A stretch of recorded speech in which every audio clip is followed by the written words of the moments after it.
Olá, eu sou o professor Edmar, professor de Química.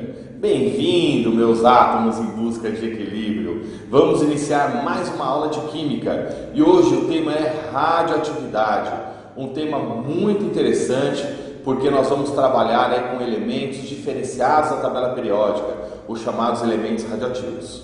Mas, antes de falar da radioatividade em si, vamos entender um pouco do seu histórico, aqueles que contribuíram para descobrir essas características nos elementos químicos chamados radioativos, ok? Mas antes de falar dos elementos químicos radioativos propriamente ditos, nós temos que voltar um pouquinho e falar aí de algumas experiências. Houve uma experiência de um grande cientista chamado Crookes, onde ele criou um tubo e nesse tubo ele retirou o ar de dentro do tubo e fez com que o interior desse tubo fosse bombardeado aí por elétrons. Na verdade, o que ele fez foi passar uma corrente elétrica entre dois pontos. Então ele criou um tubo de vidro e nesse tubo de vidro tinha dois pontos onde tinham cargas diferentes, positivas e negativas, e no momento que ele retira o ar, ele percebe que alguma coisa consegue passar de um lado para o outro.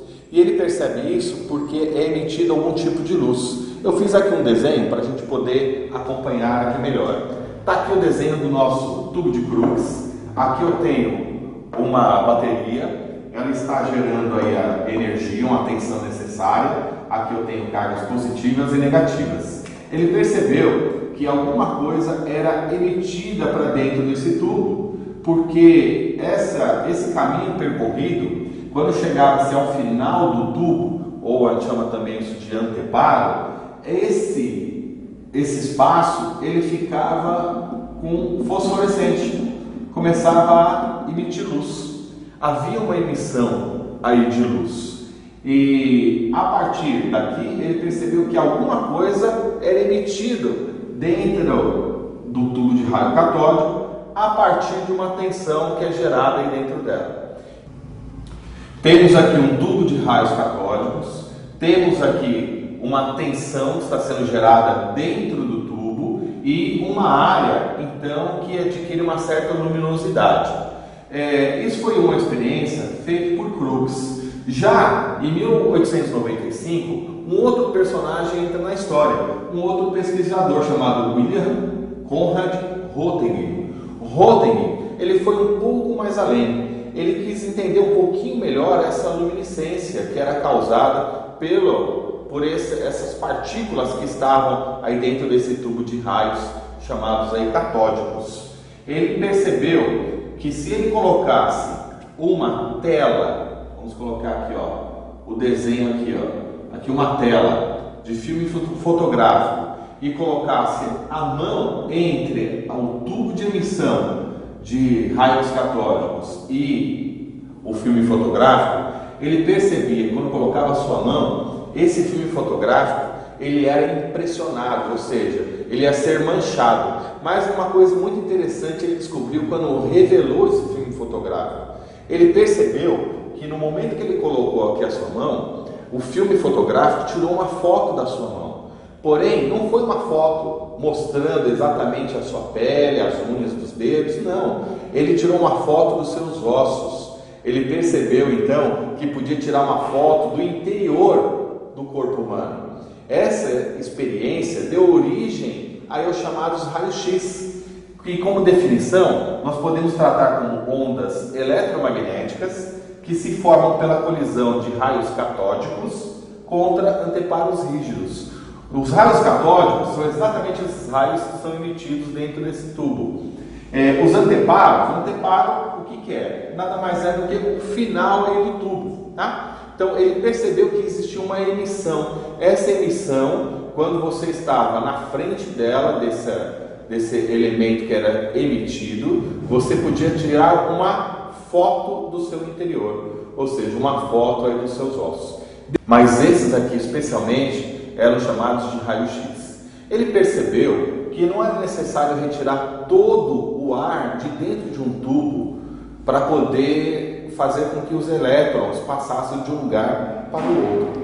Ele percebeu que era possível deixar o ar mais rarefeito ou até mesmo colocar outros tipos de gases e ter brilhos com cores diferentes. Isso é um princípio também da nossa lâmpada fluorescente. Ela tem essa característica, dentro dela um gás que ele é excitado eletricamente e com isso ele emite aí luz. Existe até uma história muito interessante entre uma briga entre Nikola Tesla e também Thomas Edison, que foi o inventor da lâmpada. Thomas Edison não queria que Nikola Tesla utilizasse a sua lâmpada, ou não deu permissão para ele utilizar porque era um produto patenteado por Edison. Então Nikola Tesla desenvolve uma nova lâmpada, e essa lâmpada nós conhecemos ela atualmente como lâmpada fluorescente. Ele utilizou um recurso melhor, uma lâmpada que produz mais luz, gastando menos energia. Então, a partir desse princípio aqui, desse tubo de Crookes, nós temos a ideia de dois grandes inventos. Um deles é o precursor da televisão. Pode ser que você tenha uma televisão dessa antiga em casa, que é de tubo, até porque hoje nós utilizamos outros tipos de TV, né? Você tem uma TV de plasma, uma TV de LED, uma TV 4K, 8K, não importa. Mas se for uma dessas TVs, você com certeza não conhece esse tubo do que eu estou falando. Mas as TVs mais antigas utilizam esse tubo, e esse tubo de Crookes deu origem a ela. E deu origem também ao segundo grande evento aí, que é a lâmpada fluorescente, tá? Essa foi uma ideia de um grande matemático francês, também pesquisador, físico, químico, chamado Poincaré. Ele desenvolveu uma ideia chamada de hipótese de reciprocidade de Poincaré. Ele dizia exatamente isso, se os raios X podem tornar fluorescente ou até mesmo fosforescente certas substâncias, então essas substâncias devem emitir o raio-x. Então isso foi uma hipótese que ele levantou. Ele não fez o teste para saber se isso realmente era possível ou não. Quem foi confirmar essa hipótese foi Becquerel. Becquerel, ele tinha o seu laboratório, um laboratório interno, mas a grande parte das suas experiências ele fazia do lado de fora. E houve um período da época do ano que ele estava fazendo algumas pesquisas e ficou muito nublado, aí 2 dias seguidos ficaram nublados. Então ele utilizou um laboratório interno, fechado, para continuar as suas experiências, o que não era tão comum. E ele deixou arquivado, guardado, um pedaço de urânio envolvido aí no invólucro, e também dentro dessa gaveta onde ele colocou a pedra de urânio, ele colocou também algumas telas fotográficas. Essas telas fotográficas ficavam sempre ali. Mas o que ele percebeu? Quando ele foi utilizar aquelas telas fotográficas, ele identificou que elas já tinham sido impressionadas, ou seja, elas estavam marcadas, estavam manchadas. Mas espera aí, para que uma chapa fotográfica possa ser manchada, é necessário contato de luz. Sendo que ela estava totalmente fechada, como é que isso aconteceu? Ele automaticamente percebeu que aquela pedra de urânio, aquela rocha de urânio, ela foi responsável por manchar aquela tela fotográfica. Então ele foi o primeiro a identificar que era possível que alguns elementos naturais, algo retirado totalmente da natureza, fizesse algum tipo de emissão de algum material, de alguma partícula que pudesse manchar uma tela de filme fotográfico. Foi aí por acaso que Becquerel consegue identificar isso. Então perceba, através de uma experiência sem querer, algo ao acaso, ele descobriu que os materiais radioativos que existem na natureza podem emitir algum tipo de partícula e com isso manchar uma tela de filme fotográfico, ok? 2 outros personagens aí que são contemporâneos de Becquerel e também colegas até mesmo de pesquisa são muito importantes aí para nós fecharmos essa história. Um é a Marie Curie, ela era polonesa, casou-se com um grande cientista chamado Pierre Curie. Os dois faziam pesquisas na área de química e física e foram, ao mesmo tempo que Becquerel, responsáveis por descobrir as propriedades dos elementos radioativos. Tanto é que tanto o casal Curie, o Pierre e a Marie, juntamente com Becquerel, ganharam em 1903 o Prêmio Nobel pelas descobertas que eles fizeram. E eles dividiam até mesmo parte do mesmo laboratório. As pesquisas continuaram, principalmente com o casal Curie. Eles não tinham muito recurso, tinham um laboratório extremamente pobre, mas uma capacidade de criação e descoberta muito grande.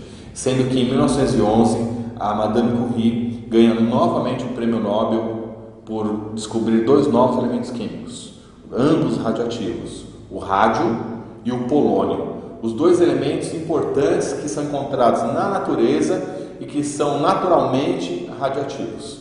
Mas ela morre aí depois, algum tempo depois, com 67 anos, vítima das suas próprias experiências. Ela sabia, identificava que os materiais radioativos emitiam alguma coisa, porém não sabia da periculosidade desses materiais. E por emitir a radiação pode ser utilizada tanto para algo bom como para algo ruim. No caso dela, ela acabou morrendo de câncer pela quantidade de contato que ela teve com elementos radioativos. Ela costumava guardar os elementos radioativos dentro dos bolsos, próximo à sua própria roupa. Então ela tinha um contato direto com esses elementos. Então veja, nós vamos falar daqui a pouco sobre características benéficas e maléficas da radioatividade. Mas antes nós temos que ver algumas propriedades descobertas dos elementos radioativos por um outro cientista muito conhecido chamado Rutherford, aquele mesmo da pesquisa e da experiência com a lâmina de chapa de ouro, ok? Então, por enquanto é só, nos vemos daqui a pouquinho na próxima aula. Eu te encontro aqui no canal Advest. Até já!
Temos também a antipartícula. Antipartícula é a mesma partícula, porém com carga contrária. Por exemplo, nós temos a partícula beta. A partícula beta ela é representada dessa maneira, -1 e 0. A sua antipartícula seria o pósitron, que é representada ainda pela letra beta. Carga, massa continua a mesma coisa, porém a sua carga aí +1. Então a antimatéria é a mesma partícula com carga contrária, ok? Definimos agora as principais características, a experiência feita aí por Rutherford, da onde foi descoberta a partícula alfa, beta, aí a gama também. Então nós vamos partir agora para um novo estágio, onde vamos definir as características dessas partículas e desta onda. Existe algum benefício? Será que a radioatividade é boa? É ruim? Será que as partículas estão presentes no nosso dia a dia? Você confere agora no nosso próximo vídeo. Até mais!